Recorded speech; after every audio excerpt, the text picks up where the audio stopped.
नेपाललाई कृषि प्रधान देश भनेर भनिए पनि कृषि पेसालाई अँगाल्ने युवाहरू नभएका अवस्थामा धरानका 2 युवा व्यवसायीले पशुपालन र कृषि पेसालाई व्यवसायीकरण गर्ने जमर्को गरेका छन्।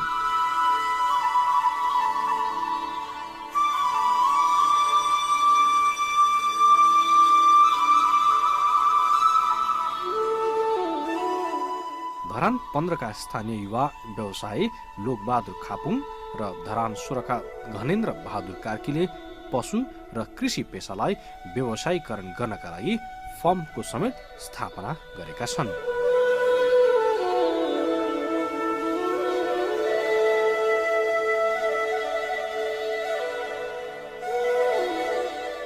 उनीहरूले KNK live stock and agriculture research centre company स्थापना गरी व्यावसायिक कृषि र पशुपालनमा हात हालेका हुन्।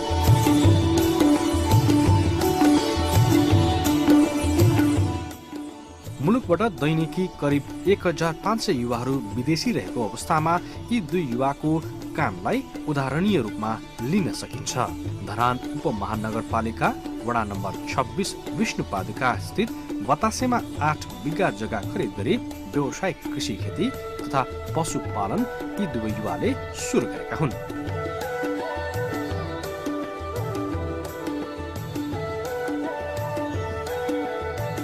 उनीहरूले सञ्चालन गरेको फर्ममा उन्नत जातका गाई, बाख्रा, बङ्गुर रहेका छन् भने फर्ममा अर्ग्यानिक तरकारी खेती समेत गरिएको छ। युवाहरू वैदेशिक रोजगारतर्फ उन्मुख हुनाले देशमा युवा जनशक्तिको आवश्यकतालाई समेत मध्यनजर गर्दै पशुपालन तथा कृषि खेती सुरु गरिएको सो रिसर्च सेन्टरका अध्यक्ष लोकबहादुर खापुङले बताउनु भयो। युवाहरू जति विदेश गएका छन् हैन, त्यसका लागि हाम्रो नेपाल चाहिँ विकास हुँदैन। युवा जनशक्ति भनेको राष्ट्रको मेरुदण्ड हो। उनीहरूलाई सम्भावना नेपालमै छ। कृषिमा सम्भावना छ, पोसिबिलिटी छ हैन। आउनुहोस् हैन, तपाईलाई म तपाईलाई वे देखाउँछु भन्न चाहन्छु युवाहरूलाई। फर्ममा यति बेला 50 देखि 60 वटा गाई, 45 वटा बङ्गु र 3 का 9 वटा बच्चा समेत रहेका छन् भने त्यतिकै मात्रामा बाख्रा पनि रहेका छन्। फर्ममा हाल 25 जना युवाले प्रत्यक्ष रूपमा रोजगारी समेत पाएका छन् भने अप्रत्यक्ष रूपमा अरु 25 जनाले रोजगारी पाएका छन्। यहाँबाट उत्पादित शुद्ध दूध हाल धरान, इटरीका विभिन्न होटलहरूसम्म पुग्ने गर्दछ। कम्पनीले उत्पादन गरेको दूधमा पानी मिसावट नभएको दावी गरिएको छ। देशमा बढ्दो बेरोजगारी र रोजगारीका लागि विदेशी युवाहरूलाई स्वदेशमै केही गर्न सकिन्छ भनेर कृषिमा हात हालेको युवा व्यवसायी खापुङको भनाइ छ। विदेशमा गएर पनि यही काम गर्ने हो। नेपालमा काम गर्दा पनि लाज नमानी, काम भनेको सानो ठुलो हुँदैन हैन। लाज नमानिकन काम गर्नु पर्यो हैन। अब विदेशमा गएर पनि अब त्यही सुँगुर स्याहार्ने, बाख्रा चराउने, मरुभूमिमा लगेर चराउने हैन, त्यस्तै काम हो। अब त्यही लेबर मिस्त्रीको काम हो हैन। नेपालमा पनि काम गरे पनि हैन, मान्छे स्वावलम्बन बन्न सक्छ हैन, आफ्नो खुट्टामा उभिन सक्छ भन्ने म भन्न चाहन्छु युवाहरूलाई चाहिँ।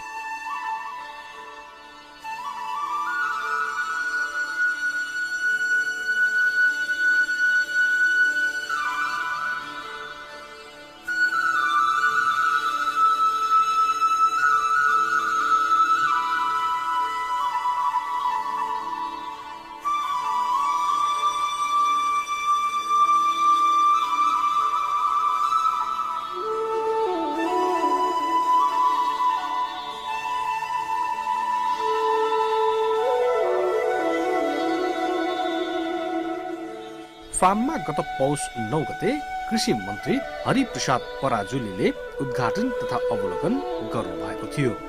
सो अवसरमा बोल्दै मन्त्री पराजुलीले नेपालको कृषि क्षेत्रलाई व्यवसायीकरण गर्न सरकार लागि परेको भन्दै आगामी वर्षहरू कृषि क्रान्तिको रहने बताउनु भयो। अब नेपालको कृषि क्षेत्रको बजेट प्रति वर्ष 50 अरब भन्दा तलको हुने छैन। यसले नेपालको कृषि क्षेत्रलाई उथल-पुथल पार्नेछ र हामी एउटा नयाँ रिभल्भिङ फन्डहरू दिएर कृषक समूह र कृषक सहकारीहरू निर्माण गरेर सबै पैसा बढी भन्दा बढी कर्जा सुरक्षण दस्तुर बापत लाग्ने 1% र इन्सुरेन्स बापत लाग्ने 1% र सेवा राष्ट्र ब्याङ्कले यो सबै मोनिटरिङ इभ्यालुएसन गर्ने भएको हुनाले राष्ट्र ब्याङ्कको त्यो सेवा बापत लाग्ने 1% जम्मा 3% ब्याज लिने गरी त्यस्ता सहकारी र कृषक समूहहरूलाई रिभल्भिङ फन्डका रूपमा यो पुँजी उपलब्ध गराएर सहज सस्तो मूल्यमा उनीहरूले कर्जा पाउन सकुन् र नेपालको उत्पादन अन्तर्राष्ट्रिय बजारमा बढीभन्दा बढी प्रतिस्पर्धात्मक बनोस् भन्ने अभिप्रायका साथ हामीले कार्यक्रम अगाडि सारेका छौँ। त्यसको प्रारम्भ बिन्दुमै हामीले ती कार्यक्रमहरूलाई लन्चिङ गर्न यहाँ भनेर तपाईँहरूलाई आह्वान गरेर ल आउनुहोस्, हाम्रा सेलेक्टेड फर्महरू तपाईँहरू बन्नुभयो भन्नुभन्दा पूर्व नै तपाईँहरूले यहाँ यति राम्रो यति ठुलो साहसका साथ यो integrated agriculture and livestock फार्मिङको चाहिँ सञ्चालनको आरम्भ गर्नुभएको छ। यसले हामीलाई बहुतै खुसी तुल्याएको छ। हामी धेरै आकर्षित छौँ। नेपाल सरकार कृषि मन्त्रालय तपाईँहरूसित सहकार्य गर्न तयार छ। हाम्रो नेपाल एग्रिकल्चर रिसर्च काउन्सिल उसले जे बेस्ट प्र्याक्टिसेसहरू आफ्नो फर्ममा आफ्नो रिसर्चबाट प्राप्त गर्छ तिनीहरू तपाईँहरूसँग सेयर गर्न र तपाईँहरूले निजी क्षेत्रबाट अपनाएका नयाँ टेक्नोलोजीबाट प्राप्त परिणाम र बेस्ट प्र्याक्टिसेसहरूलाई हामी गभर्मेन्टका तर्फबाट माग पनि लिएर गएर त्यसलाई एक्सटेन्सन गर्न र इम्प्लिमेन्ट गर्नका निमित्त हातेमालो गर्न तयार छौँ। आउनुहोस्, बहुतै खुसी लागेको छ। यो फर्मले हाम्रा नेपाली कृषि विकासका क्षेत्रमा सरकारका इनिसिएसनहरू र नेपाली जनताका इनिसिएसनहरू राष्ट्रिय बजार समृद्ध गर्नका निमित्त चालिनुपर्ने काममा सोसल मोबिलाइजेसनका निमित्त पनि यसले एउटा महत्त्वपूर्ण योगदान गर्न सक्छ भन्ने मैले यो उद्घाटनका सन्दर्भमा आशा बोकेर जाँदैछु। साथै मन्त्री पराजुलीले देशको बेरोजगारी कम गर्न र कृषिमा युवाहरूलाई आकर्षित गर्न निजी क्षेत्रबाट समेत कृषिमा लगानी गर्नुपर्नेमा जोड दिनुभयो। यद्यपि पछिल्लो समय निजी क्षेत्र समेत कृषि क्षेत्रतर्फ आकर्षित हुँदै गएको पनि उहाँले बताउनुभयो। यो कामका निमित्त युवा शक्तिहरूलाई बढीभन्दा बढी सामेल गर्नुपर्छ भन्ने मान्यता अगाडि सारेर तपाईँहरूलाई अहिले अनुदानका रूपमा 1 लाख रुपियाँसम्म अनि यस्ता किसिमका ठुला फर्महरूलाई तपाईँहरूले इन्टिग्रेटेड फार्मिङ गर्न चाहनेहरूका निमित्त 6% भन्दा बढी ब्याज तिर्न नपर्ने गरी 1 करोड रुपियाँसम्म सफ्ट लोन तपाईँहरूलाई प्रदान गर्ने र भविष्यमा हामीले अर्को एउटा जिरो हङ्गर च्यालेन्ज 2025 भनेर एउटा सबै अन्तर्राष्ट्रिय समुदायहरू संयुक्त राष्ट्रसङ्घका प्रमुखहरूलाई उपस्थित गराएर हामीले नेपाल सरकार जिरो हङ्गर च्यालेन्ज 2025 लाई आत्मसात गर्न र त्यसलाई सार्थक परिणाम युक्त बनाउनका निमित्त प्रतिबद्ध छ भनेर हामीले घोषणा गरेका छौँ। रोजगारीका अन्य क्षेत्रहरू विकसित हुने र राज्यले बढीभन्दा बढी राजस्व प्राप्त गर्ने त्यस्ता संरचनाहरू बन्न सक्दैन। यो ठम्याइ अहिलेको नेपाल सरकारको ठम्याइ हो। यही ठम्याइलाई आत्मसात गर्दै नेपाल सरकारले नेपालमा विकासको प्रारम्भिक तहमा कसलाई प्रमुखता दिने भन्ने बारेमा बहुतै लामो बहस गरिकन कृषि, पर्यटन र ऊर्जा तीनटा क्षेत्र हाम्रा निमित्त अहिले विकासका प्रस्थान बिन्दु हुन्। यिनको विकासले बाइ प्रोडक्सनका रूपमा अरू विकासहरूलाई माग गर्छ। मनज्ञ उत्पादन बढिसकिएपछि त्यसले कलेक्सन र पेस्चुराइजेसनका निमित्त इन्डस्ट्रिजको माग गर्छ अनि देशको खपत परिपूर्ति भइसकिएपछि राष्ट्रिय बजारलाई परिपूर्ति गरिसकिएपछि अन्तर्राष्ट्रिय बजारको माग गर्छ। अन्तर्राष्ट्रिय बजार माग गरिसकिएपछि हामी एक्सपोर्ट ओरिएन्टेड गुड्सका रूपमा प्रोडक्सनकर्ताका रूपमा हामी चिनिन सक्छौँ। यसरी कृषिको विकासले ग्रामीण क्षेत्रका जनताहरूको जीवनस्तरलाई माथि उठाउन सक्छ। यसित सँगसँगै अर्को सन्दर्भ भनेको पर्यटनलाई हामीले किन अगाडि सारेका छौँ भने नेपाल संसारमा जति विश्वभरि जस्तो सुकै जलवायु छ मात्र एउटा जलवायु समुद्री सतहको जलवायु बाहेक अरू सबै जलवायु एउटै देशमा प्राप्त गर्न सकिन्छ।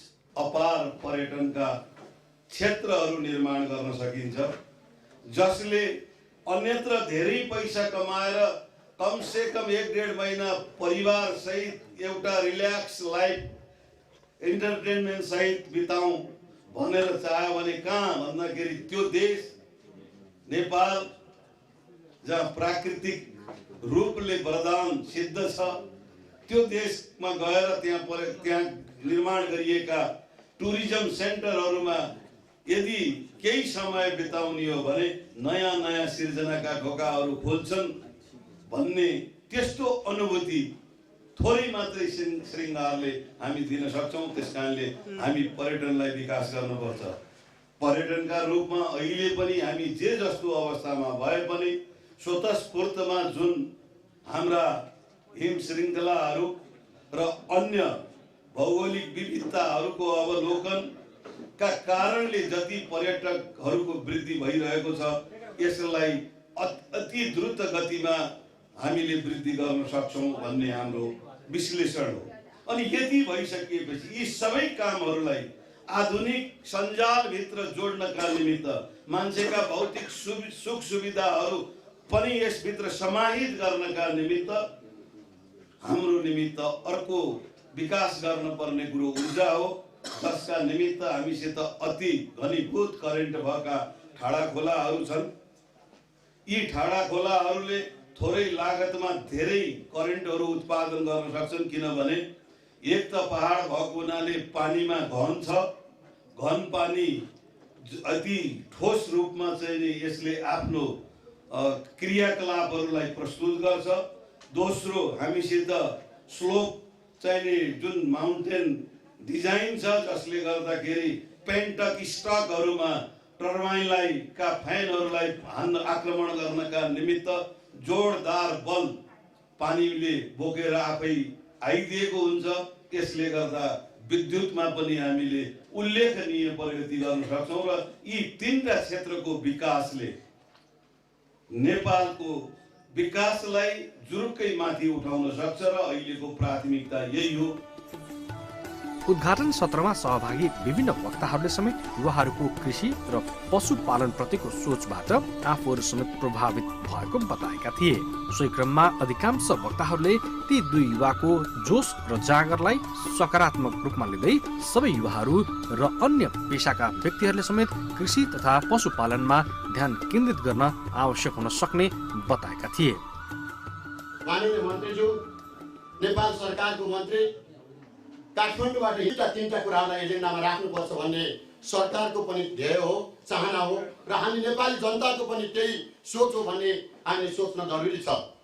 जसमा एउटा महत्त्वपूर्ण क्षेत्र कृषि क्षेत्र, दोस्रो क्षेत्र ऊर्जा जलस्रोतको क्षेत्र, तेस्रो क्षेत्र पर्यटनको क्षेत्र हो र विष्णु वातुका यो दुईटा क्षेत्रले महत्त्वपूर्ण क्षेत्र हो भन्ने हामी सबैलाई लागिराखेको छ। माननीय मन्त्रीज्यू, नेपाल सरकारको प्रतिनिधि यहाँ आइराख्नु भएको छ, जहाँ यहाँ हिजोको दिन मात्र एउटा अत्यन्तै ठुलो मेला, जहाँ दिनको लाखभन्दा बढी जनताहरूले त्यो मेला भर्नुहुन्थ्यो। त्यो महत्त्वपूर्ण र किम्वदन्तीको धरोहर रहेको विष्णु वातुका मन्दिर र त्यसको काखमा रहेको यो K life stock agriculture research centre, यसमा एग्रो टुरिज्मको पनि एउटा प्लान यो के लाइफ स्टकले राखिराखेको छ। हामीले सौभाग्य पनि ठान्नुपर्छ, नेपाल सरकारको मन्त्री, भविष्यका मन्त्री, पूर्व मन्त्री र कृषि क्षेत्रलाई अनुसन्धान गर्नुहुने नारका प्रमुख, कृषि अनुसन्धान केन्द्र पूर्वाञ्चलका प्रमुख लगायत कृषि क्षेत्रका विज्ञ यहाँ हाम्रो बिचमा देखिराखेको छौँ, हामीले देखिरहेका छौँ। यहाँको राय सल्लाह सुझावले हामी युवा शक्तिहरूलाई, अब युवाहरू कृषि क्षेत्रमा आकर्षण हुँदैछन्, कृषि क्षेत्रमा आकर्षण गराउन के गर्नुपर्छ भन्ने खालको सोच र विचार यो मञ्चबाट दिन सबैले भ्याउनु भएन भने पनि तपाईँको मन र मस्तिष्कमा यी कुराहरू फुराइदिनु भयो भने यो युवा शक्ति, युवा जमात कृषिमा आकर्षित हुने थियो। यो K life stock and agriculture research centre प्रणालीले बहुत चाहिँ ठुलो चाहिँ पहल चाहिँ गरेको छ र त्यसमा चाहिँ वास्तवमा चाहिँ यसरी चाहिँ जुन व्यवसायीकरणको उसमा चाहिँ गएर चाहिँ गाई पालनदेखि बाख्रा पालनदेखि भङ्गुर पालन साथसाथै अरू पनि उद्यमहरू कृषिसँग सम्बन्धित क्रियाकलापहरू गरेर यो क्षेत्रको चाहिँ एउटा चाहिँ जुन बेरोजगार चाहिँ मानिसहरू छन्, युवा वर्गहरू छन्, उहाँहरूलाई समेत चाहिँ यसमा चाहिँ एउटा चाहिँ रोजगारी सृजनाको अवस्था जुन पहलकर्मी गर्नुभएको छ, यो धेरै नै सराहनीयको छ। उद्घाटन कार्यक्रममा सहभागीहरूले समेत कृषि तथा पशुपालनलाई व्यवसायिक गर्न फार्मले ठूलो टेवा दिने तथा सरकारले कृषि क्षेत्रको विकासमा सहयोग लगानी गर्नुपर्ने बताएका थिए। वास्तवमा कृषि प्रधान देश हाम्रो नेपाल हो। यसमा कृषि गर्नमा विभिन्न अवरोधहरू छन्, चुनौतीहरू छन्, तर पनि हामीले सबल युवाहरूले, सक्षम युवाहरूले कुनै पनि चुनौतीलाई सामना गर्न कुनै पनि मलाई अप्ठ्यारो र असजिलो महसुस हुँदैन। जब हामी काम गर्छौँ, कुनै पनि ठाउँमा काम गर्छौँ भने कस्ता कस्ता अप्ठ्यारोहरूमा त संसारमा काम गरेर सफलता भइरहेछ। हाम्रो देश भनेको त कृषि प्रधान देश हो, जस कारणले गर्दाखेरि अहिले जस्तै कृषि उत्पादनहरूमा गाई पालन, बाख्रा पालन अथवा सुँगुर पालन, अरू विभिन्न पनि अहिले बोट बिरुवा जस्तै रुदासेहरू पनि लगानी गरेर युवाहरू चाहिँ आकर्षित गरेछ। वैदेशिक रोजगारमा जति पनि युवाहरू गएका छन्, त्यो पछि चाहिँ वैदेशिक रोजगारमा चाहिँ केही सिपहरू सिकेर चाहिँ स्किल सिकेर चाहिँ नेपालमा चाहिँ विभिन्न क्षेत्रमा चाहिँ अहिले युवा शक्तिहरूको चाहिँ आफ्नो चाहिँ त्यो क्षमताहरूलाई चाहिँ यहाँ सदुपयोग गरिरहेको छ। त्यसकारणले चुनौती भन्दा पनि हामीले चाहिँ विशेष गरी चाहिँ यातायातको अथवा बाटोघाटोको चाहिँ चुनौतीहरू छ, अझ बजारकोहरू छन्। यो चुनौतीहरूलाई सामना गर्नुको लागि चाहिँ हामी जसले व्यवसाय गरिन्छ त्यसले मार्केटिङ गर्नुमा चाहिँ महत्त्वपूर्ण भूमिका खेल्नु पर्दछ, जसको कारणले गर्दा यो चुनौतीहरूको चाहिँ आफै समस्याको चाहिँ समाधान हुन सक्दछ। जो चाहिँ व्यवसायीहरूले आफ्नो मार्केट कहाँसम्म जाने र कसरी लाने